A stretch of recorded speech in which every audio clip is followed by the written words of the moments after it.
समाज प्रमुखों की इंदौर लक्ष्मीनारायण जी भाई साहब, आप सुन पा रहे हैं? अनम्यूट कीजिए खुद को, अनम्यूट कीजिए, अनम्यूट। हाँ सुन रहा हूँ भैया। जी जी, बस मैं यही जानना चाह रहा था। आज ओबीसी समाज प्रमुखों की इंदौर संभाग की, इंदौर जिले की इस महत्वपूर्ण बैठक में आप सभी का हार्दिक स्वागत, वंदन, अभिनंदन है।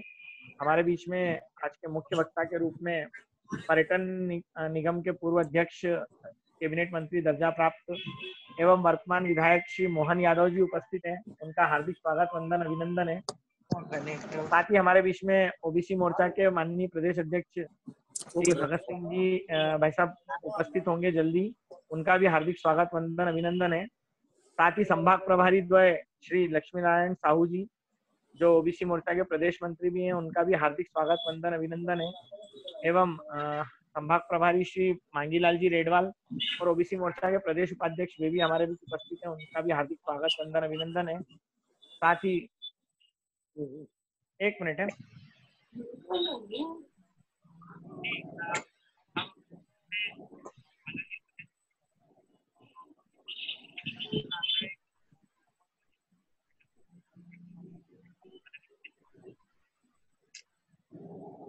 हमारे बीच में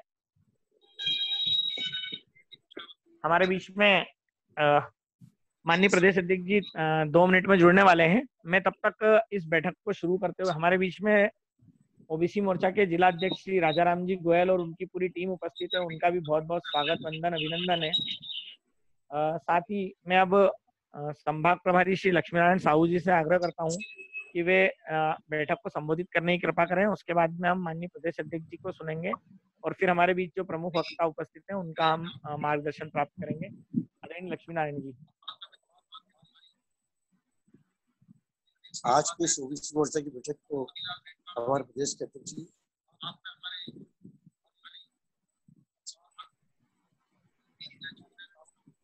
परम आदरणीय जी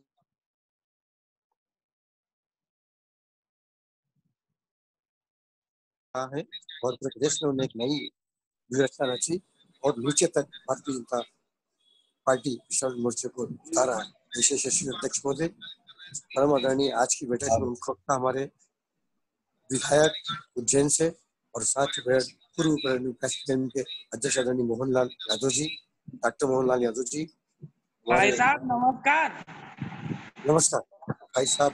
आदरणीय भाई म्यूट कर लेना जरा, नमस्कार ना करें, जी, बीच में अतिथियों को बोलने दें। कुंदन सोनी जी, आदरणीय नितिन जी नामदेव जी और जिले के अध्यक्ष भाई राजाराम जी, प्रबुद्ध जन जो समाज के हमारे सागर तहसील के सभी को मेरा नमस्कार। बंधुओं, ये प्रधानमंत्री जी की योजना अनुसार पूरे राष्ट्र में वीडियो कॉन्फ्रेंसिंग के माध्यम से हमारी मोर्चा की बैठकें हो रही है। हमारे राष्ट्रीय अध्यक्ष आदरणीय नड्डा जी का हमें आदेश मिला, उसके बाद में हमारे अध्यक्ष महोदय ने पूरे प्रदेश में हर संभाग में हमारी बैठकें हुई है।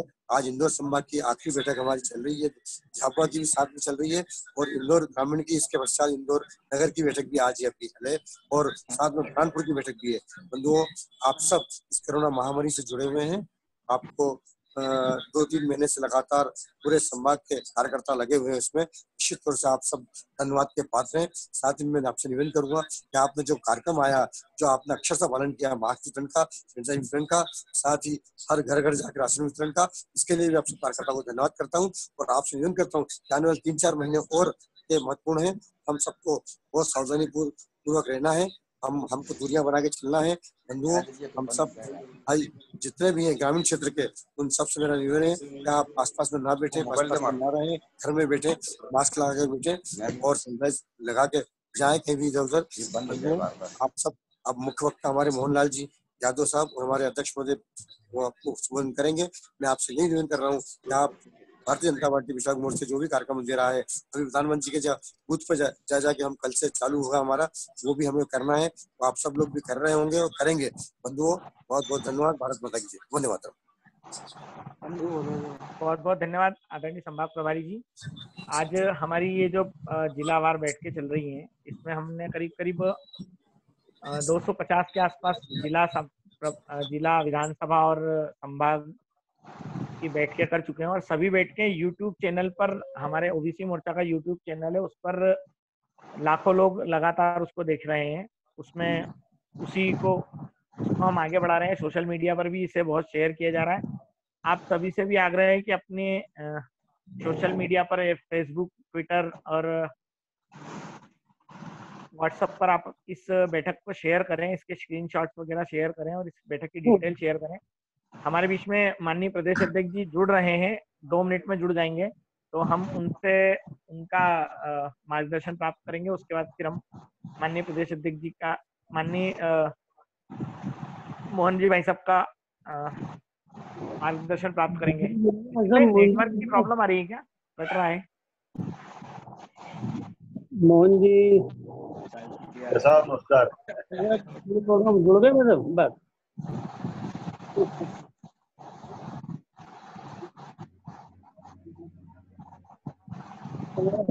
आपको संबोधित करेंगे।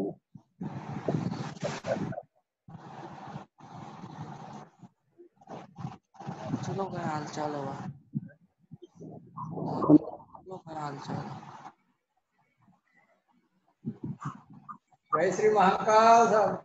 कुंदन पटेल जी, आप अपने आप को म्यूट करके रखिए प्लीज।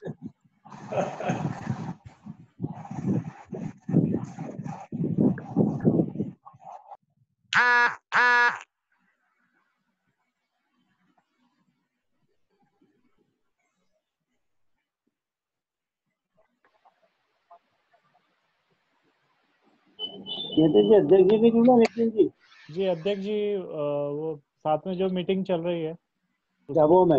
जी हाँ, उसमें से इसमें नहीं जुड़ रहे हैं भाई साहब, 1 मिनट में जुड़ रहे हैं नितिन भाई। हाँ।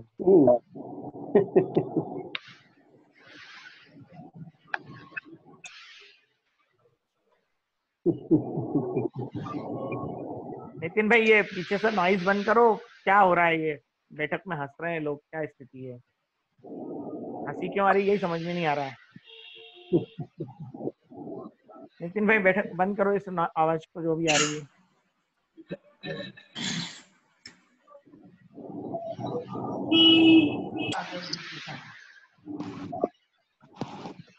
आवाज नहीं आ रहा सही बात।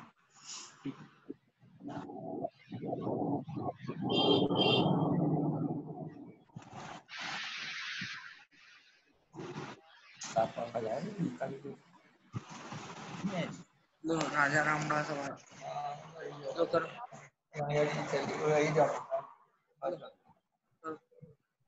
हेलो कुंदन पटेल जी, आप अपना म्यूट करके रखिए, अभी अध्यक्ष जी इसमें आने वाले हैं। जयराम जी के कल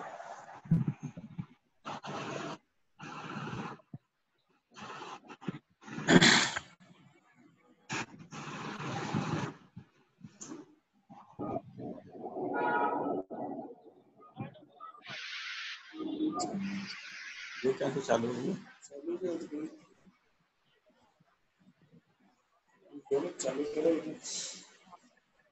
प्रदेश अध्यक्ष जी जुड़ी है। बात करो जयराम जी राम राम राम राम राम राम। जाओ गैरेज। बस घरे जा और कहीं। और सब बढ़िया? सब बढ़िया बढ़िया, आनंद मंगल। कुंदन ये भाई, बोलने आपसे उन्हें निवेदन है आपस में भैया बातें ना भैया करें। भैया आपस में आप बातें ना सबसे एक करें आग्रह प्लीज। है कि कृपया आपस में चर्चा ना करें। आपस में चर्चा करने के लिए कॉल कर लें एक दूसरे को आराम से, है ना। इस बैठक को थोड़ा शांति से सुने।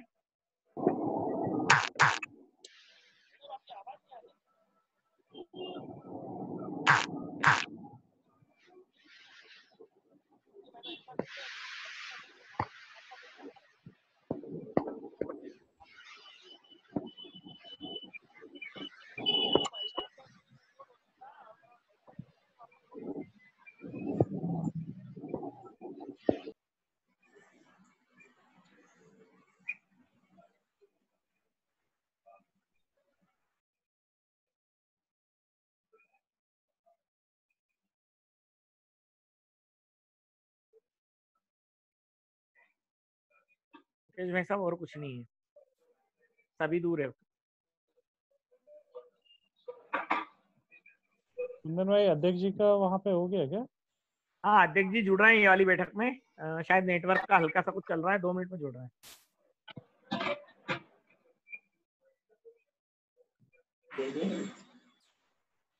देखिए इसमें जुड़ गए क्या नितिन भाई? अरे मना बोले आपस में बात। मैं अभी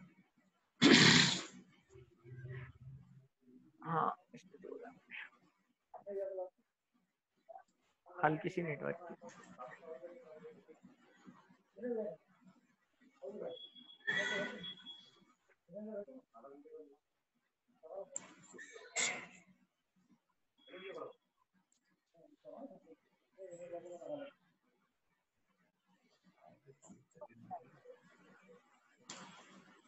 नितिन भैया जुड़ जाए तो मुझे बताइए तुरंत, अध्यक्ष जी को फोन भी नहीं उठ पा रहा है।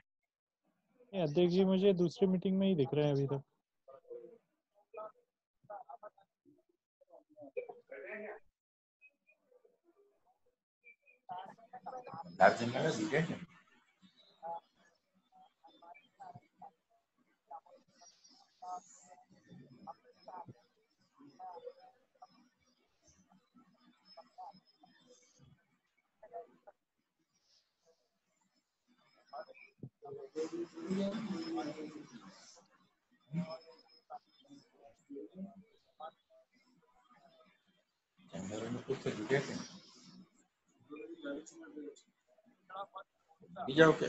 हेलो, हमारे बीच में ओबीसी मोर्चा के प्रदेश अध्यक्ष आदरणीय श्री भगत सिंह जी कुशवाहा उपस्थित हैं। उनका हार्दिक स्वागत वंदन अभिनंदन करते हुए मैं उनसे आग्रह करता हूं कि वे इंदौर ग्रामीण की इस बैठक को संबोधित करने की कृपा करें। आदरणीय प्रदेश अध्यक्ष जी।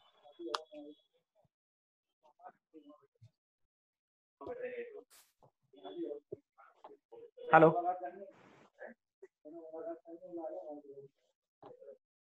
हेलो अध्यक्ष जी फोन पे हैं लग रहा है। हाँ हेलो, भाई साहब इस बैठक को संबोधित करने की कृपा कीजिए ना। हेलो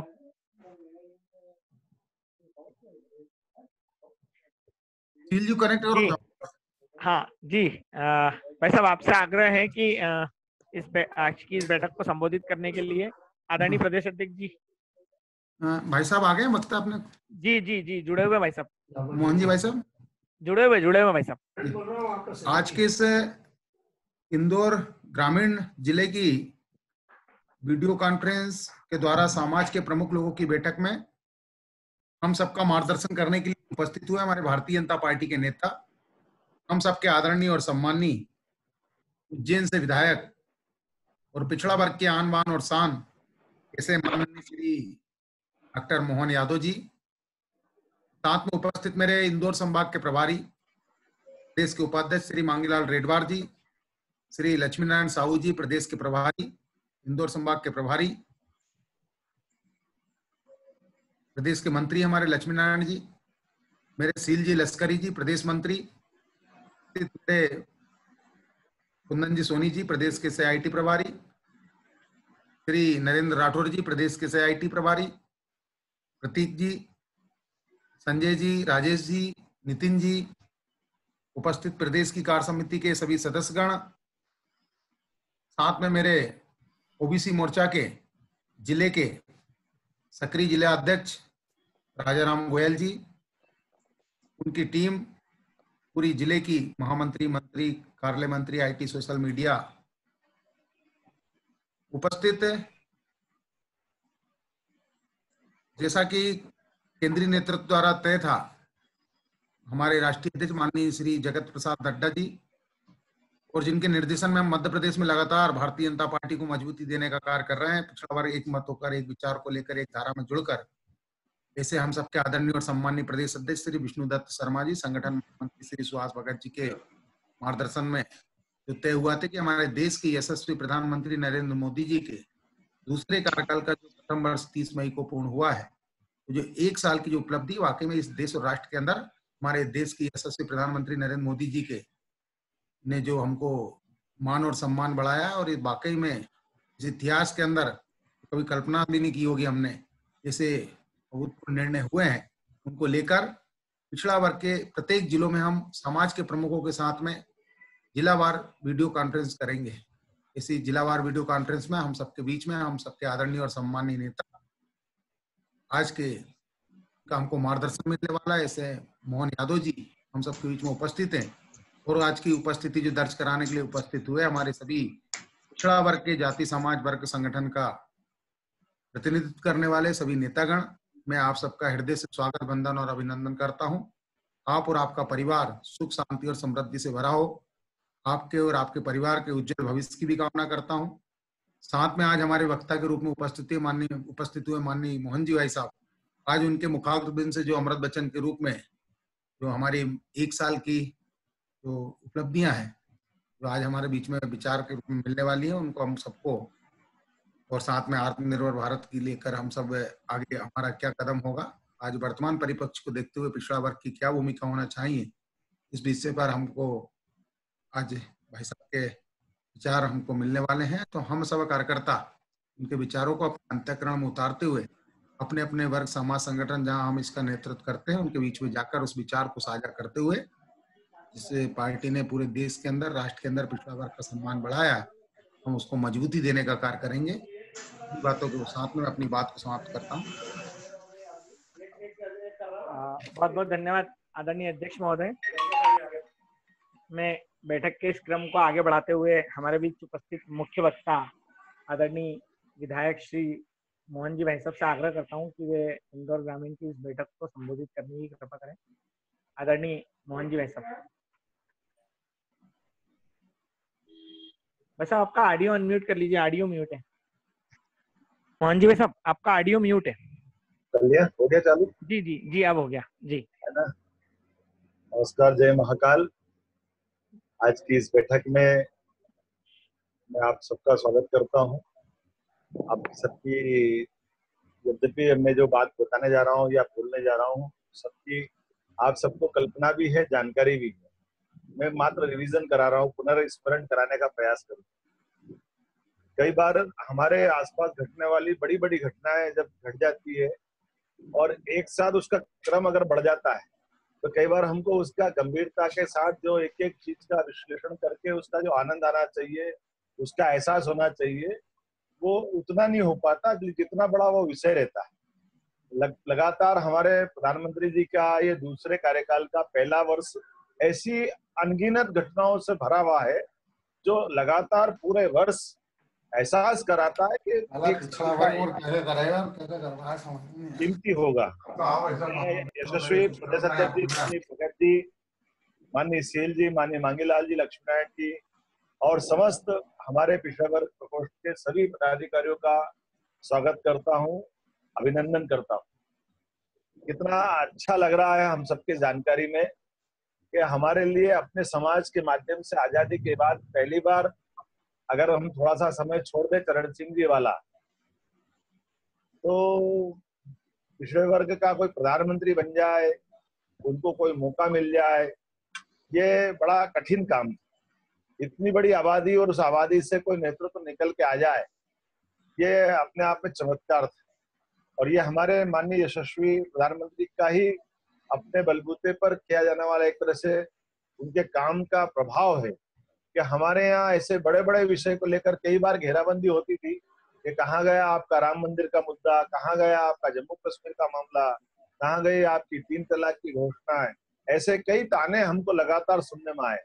तो जम्मू कश्मीर का मुद्दा तो हमारे लिए, जिसका जनसंघ का जन्म वाला बीज वाला कारण बनता है कि जब देश की आजादी के बाद सभी अपनी रियासतों का विलीनीकरण भारतवर्ष में हुआ है, और ऐसे में एक फांस हमारे गले में सबकी चुभी हुई थी, वो हमारे तत्कालीन प्रधानमंत्री जवाहरलाल नेहरू की अपनी व्यक्तिगत कारणों से, उनने अपनी मित्रता निभाने के लिए पता नहीं किस कारण से, लेकिन उनकी वो एक जो गलती हुई उसके कारण से लगभग 44,000 लोगों को अपने प्राणों से हाथ धोना पड़ा। और न केवल जम्मू कश्मीर जैसे केसर की कैरी वाला इतना सुंदर प्रदेश, लगातार 90 के दशक के बाद से तो ऐसा लग रहा था कि उस हमारे अपने हरे भरे एक अच्छे स्वच्छ सुंदर प्रदेश में मानो आग लग गई, मानो बारूद की फैक्ट्री में बदल गया। और जम्मू कश्मीर ने, जिसने पूरे देश में लगातार, चाहे हमारी अपनी पार्लियामेंट हो, बंबई हो, हर जगह उसका ताप का एहसास हमने किया हो। ऐसे इतने बड़े विषय को लेकर के पूरा देश, और कई बार लगता था कि जम्मू कश्मीर की 370 धारा हटने वाला मुद्दा कभी संभव होगा कि नहीं होगा, क्योंकि एक अस्थायी प्रकृति की धारा जिसके बारे में कांग्रेस ने पूरे देश को आश्वस्त किया था कि ये 370 की धारा ये अस्थायी रूप से है और समय के साथ धीरे धीरे ये स्वतः ही खत्म हो जाएगी। हमने सबने देखा कि वो 370 की धारा जिसके कारण से जम्मू कश्मीर का विशेष पैकेज मिलता था, पूरे देश से वो अलग हटके चलते थे, लेकिन उसके बावजूद भी उस देश को कभी एक रस नहीं होने दिया। जम्मू कश्मीर भारत का हिस्सा रहेगा, इसके मामले में वहां सदैव संशय रहा है। भारत का कोई आदमी जाकर जम्मू कश्मीर में कोई जमीन जायदाद नहीं खरीद सकता था। भारत का कोई आदमी जमीन जायदाद तो ठीक है, वहां अपने अगर बेटी को वहां से विवाह करके ले आए तो उसकी नागरिकता को भी हाथ धोना पड़ता था। ऐसा एक कलंक, और उसके कारण से हमको मालूम है जब कभी चीन से लेकर के पाकिस्तान तक बॉर्डर पे कोई खतरा उत्पन्न होता है तो जम्मू कश्मीर में हमारी भूमिका हमेशा दोहरे रूप में, हम अपने संदिग्ध रूप में हम खड़े होते थे, क्योंकि वहां के जो स्थानीय रहवासी भी हमारा साथ देंगे या नहीं देंगे ये प्रश्न खड़ा होता था। और ऐसे गंभीर विषय को यशस्वी प्रधानमंत्री ने अपने कार्यकाल के दूसरे वर्ष में, एक ही वर्ष में न केवल समाप्त किया बल्कि कुशलता के साथ 370 जैसा विषय, जिसमें जम्मू कश्मीर के पूर्व मुख्यमंत्री जो कहते थे कि 10-10 नरेंद्र मोदी आ जाए तब की धारा 370 को देश से कोई खत्म नहीं कर सकता है। लेकिन हमने देखा कि वो वर्तमान के फारूक साहब जिंदा भी हैं, प्रधानमंत्री भी नरेंद्र मोदी अकेले ही हैं, और 370 भी समाप्त हुई है। और 370 समाप्त नहीं हुई, उन्होंने अपना प्रभाव दिखा करके जिस रूप से वो लागू हुई है, हमको मालूम है कि पूरे प्रदेश के अंदर एक तरह से स्वागत हुआ है। आज भी 3 परिवारों को छोड़ करके जम्मू कश्मीर में कोई दंगा नहीं हुआ, एक भी गोली नहीं चली, कोई हंगामा नहीं हुआ, कोई अव्यवस्था स्थापित नहीं हुई। बहुत सहजता के साथ जम्मू कश्मीर में 370 भी समाप्त हुई, जम्मू कश्मीर का नक्शा भी बदला गया, और लद्दाख का जो क्षेत्र है वो हमको मालूम है आज उस लद्दाख की इस पास वाले चाइना के बॉर्डर के आधार पर कितनी उपयोगिता ये हमको अब एहसास होगा। उस समय जब 370 का मामला था तो हमको आंतरिक मामला लगता था। जम्मू कश्मीर का मामला आंतरिक नहीं है, ये जिस प्रकार से देश की सुरक्षा से जुड़ा हुआ है। और हमने सबने देखा कि लद्दाख जैसे भूभाग में उसको केंद्र शासित करने का जो हमको वर्तमान में महत्व स्थापित होगा, मैं आगे इस पे बात करूंगा। लेकिन हमने देखा कि 370 का मुद्दा बहुत सहजता के साथ हमारे बीच में हल हुआ है। 370 ही नहीं, हमने कहा कि हम पे आमतौर पे हिंदूवादी पार्टी का एक बार तमगा लगता रहता है, लेकिन भाजपा शुरू से कहती है जनसंघ के जमाने से कि हम राष्ट्रवादी लोग हैं। भारतवर्ष के सभी भाई बहन आपस में भाई भाई है। हम अपने देश के अंदर धर्म के आधार पर दीवारें खड़ी नहीं करते, समूचा देश हमारा है। इसी आधार पर हमने देखा कि मुस्लिम बहनों के साथ जो अन्याय होता है, और अन्याय नहीं होता आया था, जिसके लिए सुप्रीम कोर्ट तक ने साहबानो, आपके इंदौर को ही गर्व है इस बात का कि इंदौर की साहबानो नामक एक मुस्लिम बहन ने अपना मुकदमा लड़ा, और लड़ते लड़ते वो हाई कोर्ट से सुप्रीम कोर्ट तक गई और सुप्रीम कोर्ट में जीत करके आ गई। अब सुप्रीम कोर्ट से बढ़कर तो कुछ नहीं होता है, लेकिन सुप्रीम कोर्ट में लिए गए निर्णय के आधार पर भी जब निर्णय को लागू कराने का मामला आया है तो निर्णय के लागू कराने में कांग्रेस ने अपनी हमेशा वाली वही वृत्ति सामने रखी, और साहबानो प्रकरण में सुप्रीम कोर्ट के निर्णय को बदला गया। जबकि पूरे कई विश्व के मुस्लिम देशों ने 3 तलाक को वर्षों पहले तिलांजलि दे दी, लेकिन उस 3 तलाक वाले कानून को लागू करके आज भी वो 1400 साल वाली पुरानी कुप्रथा को अपने गले से लगाए रखा, और उसके कारण से कई सारी बहनों के जीवन में हमेशा के लिए नर्क में उनको डाल दिया गया। कोई भी बहन विवाह करती है, एक बच्चा पैदा हो जाए, 2 महीने 4 महीने 6 महीने विवाह हो जाए, और एक झटके में उनका पति तलाक तलाक तलाक 3 शब्द बोल करके बजाय सामने आकर वो टेलीफोन पे, मोबाइल पे ये एक तरह से इतना बड़ा गलत काम करता था, बाद में उस बच्ची की जिंदगी नरक में चली जाती थी।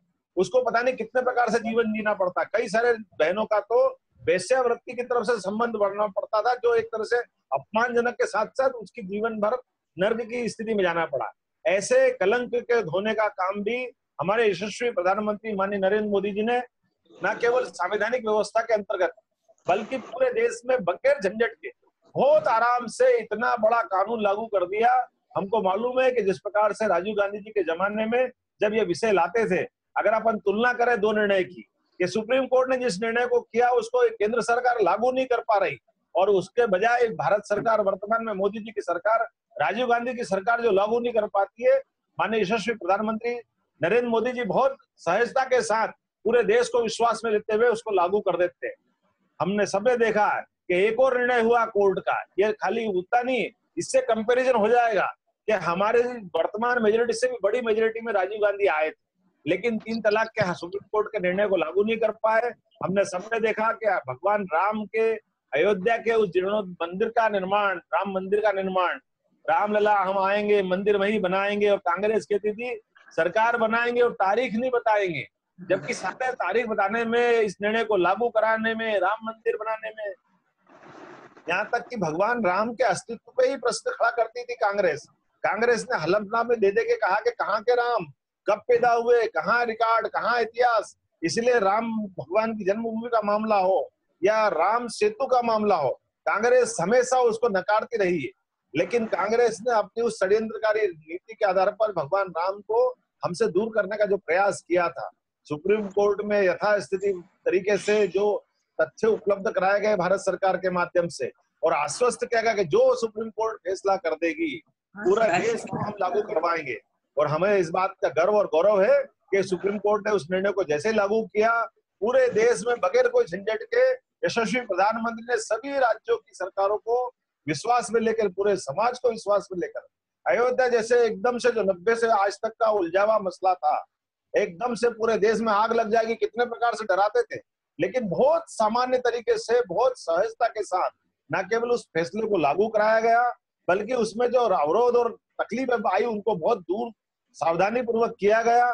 और हमको मालूम है कि अयोध्या के अंदर अब हम जिस प्रकार की दुनिया में जी रहे, हमारी आंखों से हम राम मंदिर को बनते देखेंगे। और सरकार क्या होती है, वो सरकार के फैसले के आधार पर, कोर्ट के फैसले को लागू करा करके सरकार ने इस बात को स्थापित किया कि कहीं पूरे देश में अराजकता नहीं हुई। विश्व बड़ा आश्चर्य से इस बात को देखता आया कि वाकई सदी बाद ऐसा कोई महानायक भारत में आया है जिसने न केवल देश के अंदर सुशासन की स्थापना की, न केवल विकास के मामलों को हाथ में लिया, बल्कि विविध प्रकार की विभिन्नताओं के बावजूद भी 135 करोड़ की आबादी के देश को न केवल दूसरी बार सरकार बना के संचालित किया, बल्कि कितने प्रकार के आरोप लगते थे मोदी जी के ऊपर, कितने प्रकार के जंजाल उन पर खड़े करते थे। ये पता नहीं आएंगे तो हिंदू मुस्लिम के दंगे हो जाएंगे, आग लग जाएगी, इतने प्रकार के झंझट होते। लेकिन नरेंद्र मोदी जी ने हमारे सामने, अभी आपने देखा कि रोहिंग्या मुसलमान का मामला भी हो तो उस मामले में बांग्लादेश को हमारे साथ खड़े करके दिखाया, पड़ोसी लोगों को साथ में लेके चला के दिखाया, और जहां जहां जिस प्रकार की आवश्यकता पड़ती गई, हमको मालूम है कि आज भी हमने देखा है समाचार पत्रों के माध्यम से और वर्तमान के दौर में कि चाइना की तरफ से अगर हमने अनुकूलता में हमने हाथ से हाथ मिला करके आगे बढ़ना सिखाया, लेकिन देश की एकता अखंडता के साथ कोई 1 इंच जमीन के लिए 1 सेंटीमीटर जमीन के मामले में भी कल जो पीएमओ ने जो निर्णय लिया है वो हमारे लिए गौरव की बात है। उन्होंने कहा 1 सेंटीमीटर भूमि के लिए भी कॉम्प्रोमाइज नहीं करेंगे, हम अपनी देश की सार्वभौमता के लिए जरा भी कदम पीछे नहीं हटाएंगे। और अपने लिए पड़ोसी से संबंध बनाना अच्छी बात है, लेकिन देश की कीमत पर हम किसी प्रकार का रिश्ता नहीं रखेंगे। जहां आवश्यकता लगती है उस प्रकार के निर्णय जो होना चाहिए।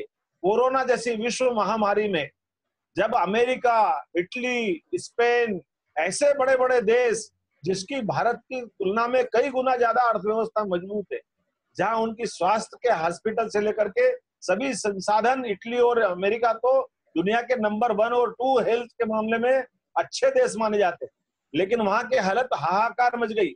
जबकि हमारे देश की आबादी की तुलना में 135 करोड़ देश में अमेरिका की आबादी तो मात्र 33 करोड़ ही है, और ऐसे 14 देश मिल जाए इतने बड़े बड़े यूरोप में, लेकिन फिर भी हमारे अपने भारत की तुलना में कोरोना से निपटने में हमारे यशस्वी प्रधानमंत्री ने लॉकडाउन के निर्णय को कराया, और निर्णय नहीं कराया, पूरे देश को साथ में चलने के लिए उसकी बीमारी की गंभीरता से एहसास कराया।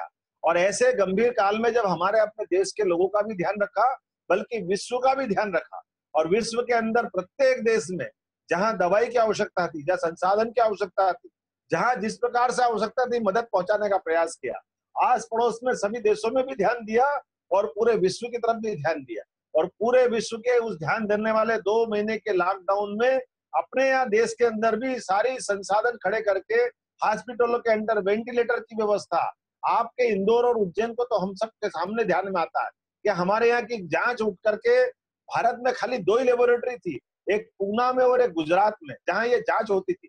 आज हर जगह, हर नगर में हमने जांच की वो लेबोरेटरी स्थापित कर दी, वेंटिलेटरों की संख्या बड़ी संख्या में दे दी गई, और बाकी सारी चीजें इकट्ठे करते करते आज हम कोरोना से निपटने में सक्षमता की तरफ आ गए। इतनी गंभीर बीमारी में भी हम ये एक भी मौत हो तो बहुत खतरनाक होती है, लेकिन दुनिया के आंकड़े में देखें तो कल का भी हमने आंकड़ा देखा होगा कि आज की स्थिति में 70% से ज्यादा रिकवरी स्वास्थ्य करने वाले लोगों का जो रिकॉर्ड बना है, उसकी तुलना में मौत का आंकड़ा दुनिया में सबसे कम है। और ये अगर किसी को श्रेय जाता तो यशस्वी प्रधानमंत्री को जाता है, जिन्होंने स्वास्थ्य कर्मी से लगा करके पुलिस कर्मी तक सबको मनोबल बढ़ाया, सबको प्रोत्साहित किया, और जो घर में लेट करके लोगों को प्रोत्साहित किया कि आप बीमारी इसकी, ये अछूत की बीमारी है, इससे बचने के लिए आप अपने आप को बचाइए। एक तरह से हाथ जोड़ करके देश का प्रधानमंत्री एक अपने घर का परिवार का मुखिया बन के सामने आता है। ये जो परिवार भाव में मुखिया का रोल जो होता है, उसको न केवल शब्दों से बोला बल्कि करके दिखाने वाले कोई यशस्वी प्रधानमंत्री है तो वर्तमान के एकमेव प्रधानमंत्री नरेंद्र मोदी है। और हमें गर्व है कि वो हमारे पिछड़े वर्ग से आते हैं। ऐसे एक नहीं कई सारे मुद्दों पे हम बता सकते हैं। आज हमने सबने देखा कि पिछले 10 साल का मनमोहन सिंह जी का कार्यकाल था, जब हर मंत्री पे साल में एक एक दो करके पूरी कैबिनेट ही भ्रष्टाचार के आकंठ इस सैलाब में डूब गई थी। लेकिन लगातार न केवल भ्रष्टाचार पर कंट्रोल किया बल्कि सुव्यवस्था स्थापित करते हुए सरकार क्या होती है, ब्यूरोक्रेट्स क्या होते हैं, सरकार का बाहर चेहरा क्या दिखना चाहिए, सरकार के द्वारा भेजे गए पैसे जो जिस प्रकार का हितग्राही है उसके खाते में आना चाहिए, उनको स्थापित करने की परंपरा स्थापित की। और एक भी आदमी को, हमको मालूम है कि आज भी दिल्ली में खाली भाजपा के लोग नहीं है, लेकिन अन्य दल के लोग होने के बावजूद भी भाजपा की नीति को संभालते हुए किसी को भी भ्रष्टाचार के मामले में कोई कहने की तो बात दूर है, सोच भी नहीं सकता है। और हमने सबने देखा कि कांग्रेस के राष्ट्रीय अध्यक्ष को भी इस मुद्दे पर आकर के अपना इस्तीफा देना पड़ा, और सोनिया गांधी से शुरू होकर के राहुल गांधी, और राहुल गांधी से वापस सोनिया गांधी तक जाना पड़ा। लेकिन उसके उल्टे हमारे यहाँ 75 साल की उम्र का नियम लागू करने के मामले में अगर फैसला करना पड़ा तो आपके यहाँ, हमारे यहाँ ताई, हमको मालूम कितने अच्छे ढंग से उनने लोकसभा का संचालन किया था। लेकिन कहीं ना कहीं हमने इस निर्णय को भाजपा के उस परिवार के नाते से उन पे भी लागू करवाया। ऐसी प्रकार से जो जिस प्रकार से एक राजनीतिक मर्यादा बना सकते थे एक दल के अंदर, जो अनूठी परंपरा बना करके ये निर्मल गंगा की तरह प्रवाह, क्षिप्रा की तरह प्रवाह बनाने का जो क्रम किया है, उसी आधार पर नेतृत्व परिवर्तन के मामले में भी, अध्यक्ष के मामले में भी, मंत्रिमंडल के मामले में भी एक साथ एक व्यक्ति कितने मोर्चों पे सोचता है और कितने मोर्चों पे काम करता है। जब डिजिटल लेन देन की बात कर रहे थे, हमको मालूम कोरोना के काल में आज उसकी आवश्यकता ही है। हमको ये जिस प्रकार से इलेक्ट्रॉनिक क्रांति के अलग अलग प्रयोगों को जोड़ने की बात करी, इसी प्रकार से सुखोई विमान से लेकर के हमको मालूम है कि सारे मामलों में जिस प्रकार से आज संसाधन हमारी सेना के पास आ गए हैं, और आज G7 में जोड़ने के लिए अमेरिका हमारे साथ तत्पर है। इसका एहसास हमको है कि विश्व के सभी महान महान राष्ट्रों से भारत उनकी कतार में खड़ा हो जाए और अपने बलबूते पर अपने देशवासियों का मान सम्मान बढ़ाते हुए, देश का मान सम्मान स्थापित करते हुए, जो हमारा मूल गुण धर्म है, ये मनुष्यता के नाते से हम विश्व का सर्वे भवन्तु सुखिनः, हम तो सर्व का भला करने के लिए ही पैदा हुए, हम किसी का बुरा नहीं करना चाहते। और हमारे यहाँ धर्म करते ही हम मानवता की बात करते हैं, हम हिंदू मुस्लिम में लड़ाने वाले लोग नहीं। इस अच्छे पवित्र भाव को स्थापित करने के लिए कितना अच्छा लगता है कि कोई देश का प्रधानमंत्री आके गंगा की आरती करता है। ये परंपरा अगर किसी ने स्थापित की तो हमारे माननीय यशस्वी प्रधानमंत्री नरेंद्र मोदी जी ने की। हमारी भेंट देना तो पवित्र गीता, पवित्र रामायण की भेंट होती है। पहले भी प्रधानमंत्री थे लेकिन उनको क्या हो गया मालूम नहीं, लेकिन हमारी अच्छाइयों को बांटने का जो सिलसिला यशस्वी प्रधानमंत्री ने चालू किया, हम आज गौरवान्वित हैं इस बात के लिए कि आज 135 करोड़ लोगों में से, हम में से, अपने में से कई की छवि उनके अंदर दिखाई देती है। और हमने सबने देखा, एक बार नहीं दूसरी बार भी आकर के बनारस से चुनाव लड़के जीतने का, और बनारस में चुनाव लड़ना नहीं, यूपी के अंदर भी सुशासन की व्यवस्था, जहां सरकार चल सकती वहां अच्छी व्यवस्थाओं को स्थापित करने का प्रयास किया। हमने सबने देखा, प्रदेश की अगर बात करें तो हमारे अच्छे 15 साल के इस अच्छे सुशासन में कांग्रेस ने कलंकित करने का प्रयास किया था। और हमने सबने देखा कि वर्तमान के दौर में कमलनाथ की वो लूट खसोट वाली और पता नहीं कितने प्रकार के आरोप लगने वाली सरकार को अगर सरकार गई है तो सरकार के मामले में जिस प्रकार से वर्तमान में शिवराज सिंह चौहान को विश्वास में लेकर के, और उनको भी इतना सपोर्ट किया हमारे पिछड़े वर्ग के प्रधानमंत्री ने पिछड़े वर्ग के मुख्यमंत्री को, कि उनका ये जो लगातार 1 महीने 2 महीने का जो समय गया उसमें सब प्रकार की मदद करते हुए, क्योंकि कोरोना के काल में प्रदेश में भी जो हाहाकार मचा था, अगर हम कल्पना कर सकते कमलनाथ जी के काल में आपके अंदर यही इंदौर से दुबई इंटरनेशनल एयरपोर्ट से बीमारी फैली थी, उसके बारे में कोई बचाव के साधन नहीं किए गए। उसके कारण इंदौर आज भी जलता हुआ छोड़ा गया। ये पाप अगर किसी के माथे पे है तो कांग्रेस के माथे पे। और कंट्रोल करने का मामला आया है तो आज हमने सबने देखा कि जिला प्रशासन ने प्रदेश सरकार के साथ तालमेल चलाते हुए, यद्यपि नगर में काफी कठिनाइयां हुई होगी, लेकिन फिर भी योग्य तरीके से इसको कंट्रोल करने का काम किया। उज्जैन सहित सभी क्षेत्रों में जिस प्रकार से यशस्वी प्रधानमंत्री ने दिल्ली से भी निगाह रखी, प्रदेश सरकार के साथ भी तालमेल चलाया और अपने साल की समापन होते होते इतनी बड़ी महामारी से सबको बचाने का प्रयास किया। आज लाखों लोगों को मौत के मुंह से बाहर लाने का अगर श्रेय किसी को है तो यशस्वी प्रधानमंत्री को है। मैं आपके माध्यम से एक बार फिर हमारे प्रदेश के यशस्वी अध्यक्ष माननीय वी.डी. शर्मा जी, संगठन महामंत्री माननीय भगत सिंह जी, और ये जो डिजिटल का प्रयोग, वर्चुअल रैली का ये जो वीडियो कॉन्फ्रेंसिंग की सिलसिला हमारे राष्ट्रीय अध्यक्ष जी माननीय नड्डा जी ने जो शुरू कराया है, 1 साल की उपलब्धियों में आपके माध्यम से संवाद करने का प्रयास किया है, इसके लिए मैं उनका भी आभार मानता हूँ। अपने पिछड़ा वर्ग मोर्चे के प्रदेश अध्यक्ष भगत सिंह जी का भी आभार मानता हूँ। हमारे अपने सभी पदाधिकारियों का आभार मानता हूँ। एक बार फिर आपने मुझे प्रेम से सुना। और इंदौर उज्जैन में फर्क ही क्या है, क्या इंदौर क्या उज्जैन, ये हमारा अपना मालवा का स्वभाव और आनंद है। हम अपनी अच्छाइयों को बांटें, क्योंकि मनुष्यों का स्वभाव है बहुत जल्दी भूलने का, अच्छी बातों को भूलने का। हम अगर अच्छी बातों को स्मरण नहीं करेंगे तो लोग गलत बातों को चलाएंगे। जैसे आपने ध्यान दिया कि कल हमारे अपने आज समाचार पत्रों में बड़े बड़े हेडिंग से आपने कहा कि 20 जवानों ने शहादत दी। ये बात सत्य है, हम उनके प्राणों का अपमान नहीं कर सकते, हम उनके प्रति नमन करते हैं, उनको जीवन भर नहीं भूलेंगे। लेकिन हमारे एक एक बहादुर ने 20 लोगों ने प्राण दिए तो 43 लोग चीनियों के भी प्राण लिए और अनगिनत लोगों को घायल किया है। ये जो बहादुरी है, ये हमारे लिए अपने लिए गौरव करने वाली बात, ये आंखों को आंख खोल करके देखने वाली बात। कहने के लिए पता नहीं क्या क्या कहेगी कांग्रेस, लेकिन कांग्रेस किस मुंह से कहेगी। कांग्रेस ने 62 में जिस प्रकार का दौर दिया था वो हमको एहसास है, और आज भी वो 20 लोगों के आधार पर पूरा देश एक साथ खड़ा हुआ है। और यशस्वी प्रधानमंत्री ने आज भी अभी हाल थोड़ी देर पहले मुख्यमंत्री के साथ होने वाली मीटिंग निरस्त की है, और हमने कहा कि हम अपनी सार्वभौमता के साथ, हमारी एकता अखंडता के साथ कोई कॉम्प्रोमाइज नहीं करेंगे। देश का प्रधानमंत्री न केवल 56 इंच का सीना रखता है, लेकिन प्रत्येक निर्णय को वो उसी प्रकार से साबित करता है जिस प्रकार से भारत के लिए गौरवशाली परंपरा में अतीत से होता आया है। ये सम्राट विक्रमादित्य से लगा के राजा राम और भगवान कृष्ण की धरती है।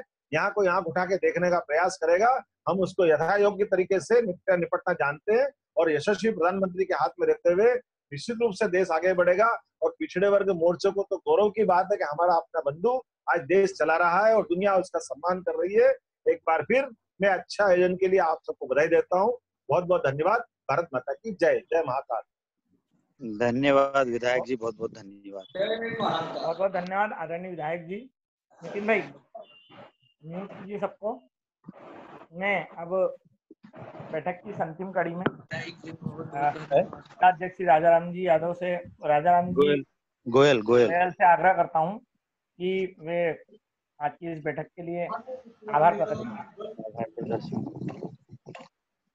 आज भारतीय जनता पार्टी पिछड़े वर्ग मोर्चे की बैठक में हमारे प्रदेश के यशस्वी अध्यक्ष परम श्रद्धेय आदरणीय भगत सिंह जी कुशवाहा एवं आज के हमारे इस बैठक के प्रवक्ता एवं मुख्य अध्यक्षता कर रहे हैं, जैसे डॉक्टर परम श्रद्धेय आदरणीय मोहन जी यादव एवं हमारे प्रदेश के उपाध्यक्ष पिछड़ा वर्ग मोर्चा के रेडवाल जी, लक्ष्मीनारायण जी साहू और IT सेल के हमारे कुंदन जी सोनी एवं प्रदेश के सभी पदाधिकारीगण, उज्जैन से हमारे शिव जी लश्करी एवं जिले की पूरी टीम, जिले महामंत्री, जिला उपाध्यक्ष एवं पूरी कार्यकारिणी एवं सारे 14 मंडल के अध्यक्ष एवं समाज के प्रमुखों को मैं प्रणाम करता हूं। और आज की बैठक में जो हमारे वर्तमान विधायक जो डॉक्टर साहब ने जो बताया है, इस मार्ग पर चलने पर और जो हमारे यशस्वी परम श्रद्धेय आदरणीय प्रधानमंत्री जी के बारे में जो उन्होंने बताया है, सारे फैसले उनको देखते हुए अगर अपन सब पिछड़ा वर्ग मोर्चे के गौरवान्वित हैं कि आज अपना देश का नेतृत्व अपने पिछड़े वर्ग के मुखिया कर रहे हैं। और मैं आज इस बैठक को पिछड़ा वर्ग मोर्चा की ओर से आभार मानता हूं। जय हिंद, जय भारत। जय भारत भाई साहब। बहुत बहुत धन्यवाद। आप सभी स्वस्थ रहें, सुरक्षित रहें। इन्हीं कामनाओं के साथ आज की इस बैठक को समाप्त किया जाता है। बहुत बहुत धन्यवाद।